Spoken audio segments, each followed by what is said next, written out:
23 दिसंबर किसान दिवस है। और किसान दिवस क्यों मनाया जाता है हम भूल जाते हैं। चौधरी चरण सिंह की स्मृति में। आज की पीढ़ी में तो बताना पड़ेगा चौधरी चरण सिंह कौन थे, क्या थे। और ज्यादा से ज्यादा लोग कह देंगे देश के उप प्रधानमंत्री बने, लेकिन वो उनका परिचय नहीं है। हमारे देश में एक मामला है कि या तो व्यक्ति को उसकी कुर्सी पे रिड्यूस कर दिया जाता है या उसकी जाति पे रिड्यूस कर दिया जाता है। डॉक्टर अंबेडकर के लिए ज्यादा हम कहते हैं कि संविधान की ड्राफ्टिंग कमेटी के चेयरमैन थे या दलित समाज के नेता थे। तो देश के इतने बड़े नेता थे ये हम नहीं कहते। इसी तरह चौधरी चरण सिंह के बारे में बस उन्हें किसी एक इलाके जाति से जोड़ के एक समाज के नेता की तरह पेश किया जाता है।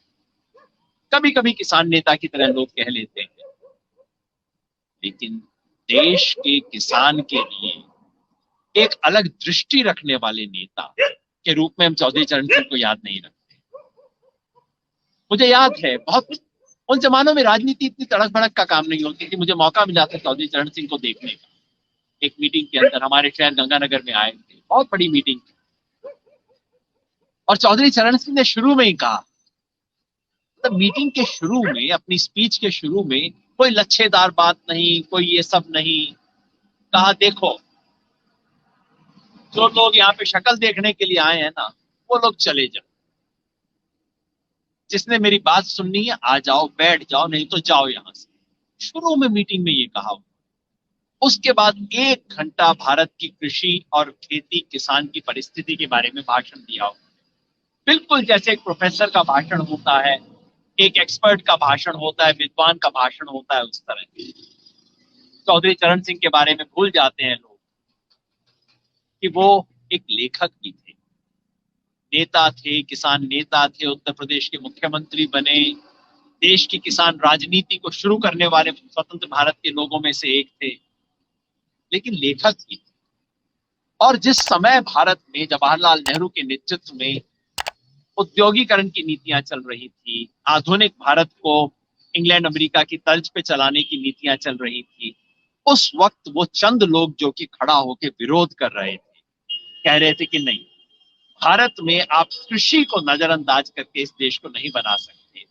भारत का विकास उद्योगों को सेंटर में रख के, इंडस्ट्रीज को सेंटर में रख के नहीं होगा, कृषि को सेंटर में रख के होगा। चौधरी चरण सिंह ने कई किताबें लिखी। इंडियन इकोनॉमी एक गांधीयन ब्लूप्रिंट मेरे लिए एक बहुत प्रिय किताब थी। मेरे पिताजी को भी काफी शौक था, उन्होंने मुझे दरअसल चौधरी चरण सिंह से परिचय करवाया। तो चौधरी साहब की किताबें सिर्फ किसान के लिए नहीं, पूरी भारत की अर्थव्यवस्था का क्या अलग खाका होना चाहिए, वो नहीं जो भारत कर रहा था, वो खाका जो होना चाहिए वो चौधरी चरण सिंह ने पेश किया था। उस बड़े नेता को, उस दृष्टा को आज नमन करने का दिन है। आप सबसे अनुरोध करूंगा थोड़ा कोशिश करके कुछ पढ़िएगा चौधरी साहब के बारे में। वो लोग भी जो आज सिर्फ एक जाति विशेष का नाम लेके चौधरी साहब को याद करते हैं, उनसे भी सलाम करूंगा, भाई उस आदमी को थोड़ा पढ़ भी लिया करो, उसने क्या कहा। आज की बातचीत में महत्वपूर्ण बात जो आपको बताना चाहता हूं वो सरकार को जवाब के बारे में। जैसे मैंने बताया, आज दोपहर बाद हमारी बैठक हुई सभी संगठनों की। जैसा मीडिया में आया, 20 तारीख को सरकार की तरफ से एक और चिट्ठी आई। अब वो चिट्ठी क्या कहती है? सरकार के ज्वाइंट सेक्रेटरी हैं जो चिट्ठी लिख रहे हैं सरकार की तरफ से। चिट्ठी कहती है मोटे तौर पे कि देखिए, अब आप हमसे बात तो कीजिए ना प्लीज, किसान संगठनों को अपील है। और वो कहते हैं, हमने तो हर बार बिल्कुल शुरुआत से आपसे बात करने की कोशिश की है। अक्टूबर में हमने बात की, उसके बाद बात की, हमने 3 तारीख को बुलाना था, उसके बजाय 1 को बुलाया। और इशारतन कहती है कि देखिए, आप ही लोग अड़े हुए हैं, आप लोग सुनते नहीं हैं, आप लोग हमारी बात को मानते नहीं हैं। हमने तो आपकी बातें भी मान ली, आपने संशोधन बताए, हमने स्वीकार कर लिए, फिर भी देखिए आप मान नहीं रहे हैं, आप जिद पे अड़े हुए हैं, इत्यादि इत्यादि। लंबी सी कहानी है। कुल मिला के वो चिट्ठी किसानों के लिए लिखी नहीं गई है, चिट्ठी मीडिया के लिए लिखी गई है, ताकि मीडिया कहे, अरे ये किसान लोग बात क्यों नहीं करते, किसान लोग अड़े क्यों हुए हैं, किसान लोग जिद्दी क्यों हैं, किसान लोग वार्ता में रुचि क्यों नहीं रखते। इस चिट्ठी का उद्देश्य केवल मीडिया में ये इंप्रेशन देना है कि किसान लोग बातचीत में इंटरेस्टेड नहीं।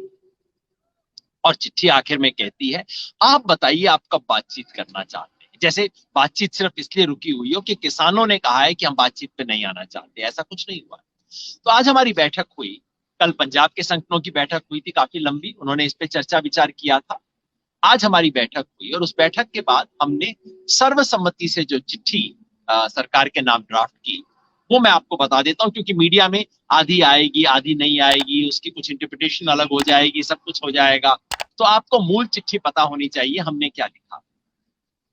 चिट्ठी का विषय है संयुक्त किसान मोर्चा की भारत सरकार के 3 कृषि कानूनों को निरस्त करने के लिए चल रही वार्ता बाबत।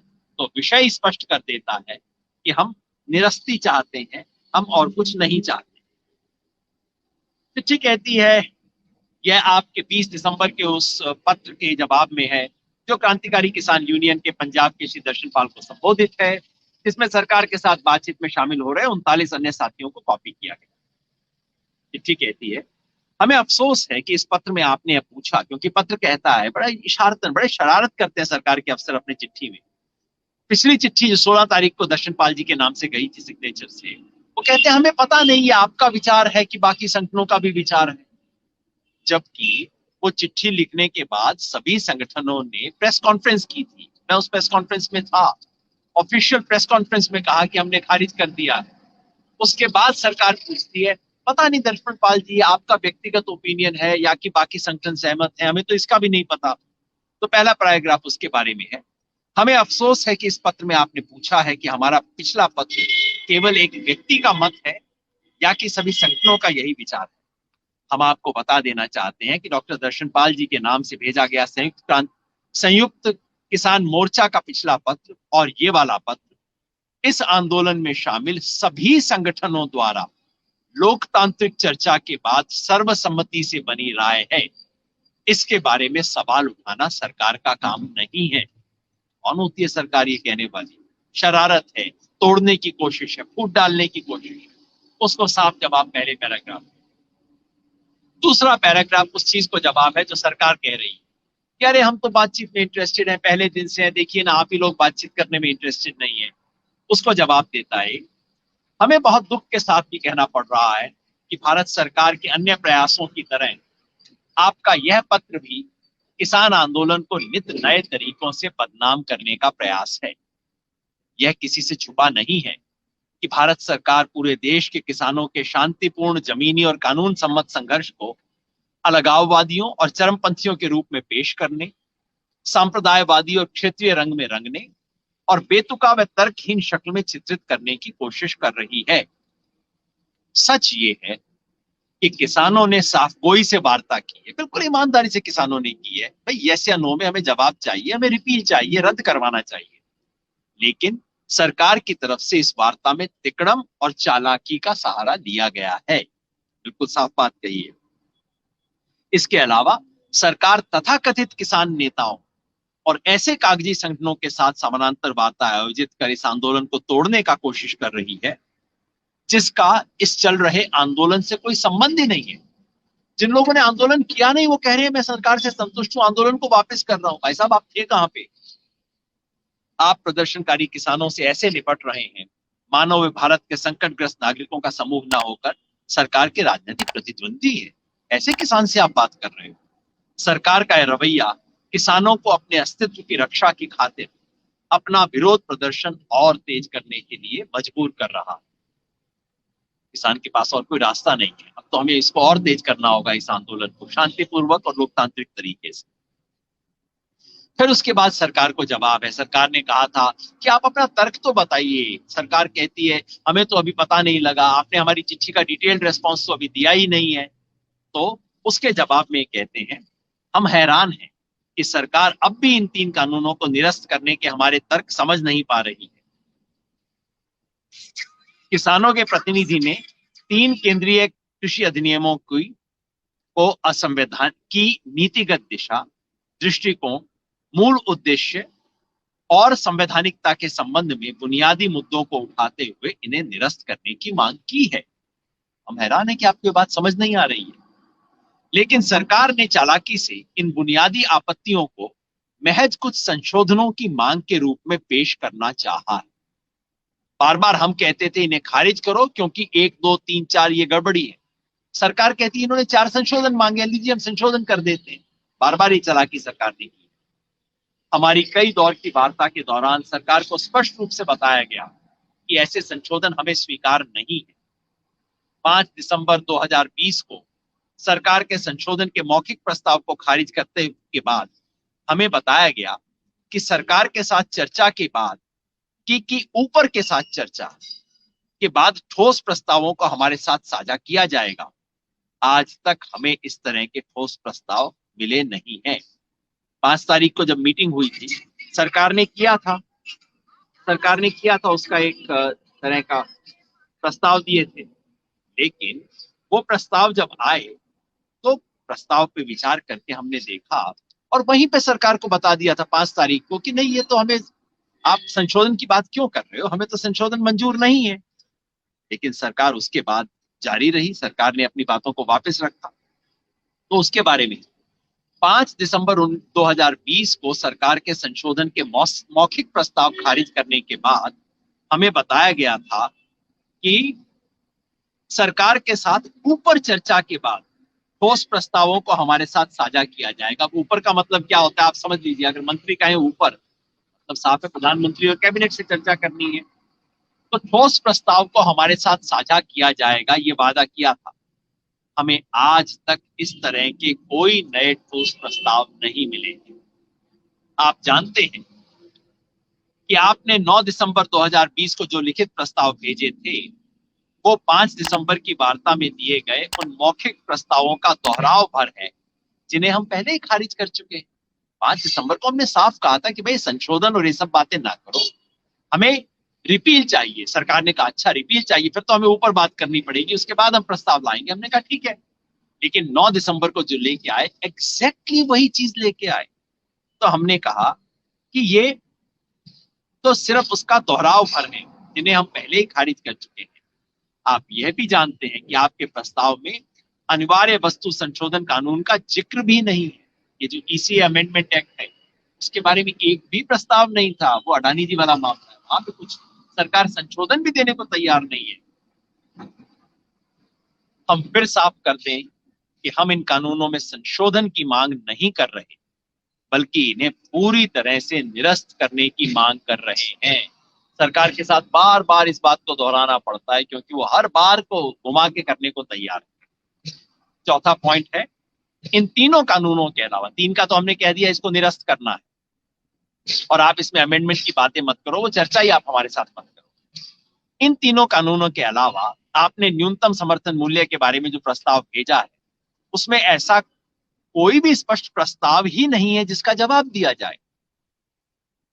न्यूनतम समर्थन मूल्य पे आप, सरकार क्या कहती है, वर्तमान खरीद प्रणाली से संबंधित लिखित आश्वासन का प्रस्ताव रख रहे हैं, जबकि किसान संगठन राष्ट्रीय किसान आयोग की सिफारिश के मुताबिक, यानी कि स्वामीनाथन कमीशन की सिफारिश के मुताबिक न्यूनतम समर्थन मूल्य पर सभी फसलों की खरीद की कानूनी गारंटी की मांग कर रहे हैं। जब आप ऐसे कानून का ड्राफ्ट भेजेंगे तो हम बिना विलंब उसका विस्तृत जवाब देंगे।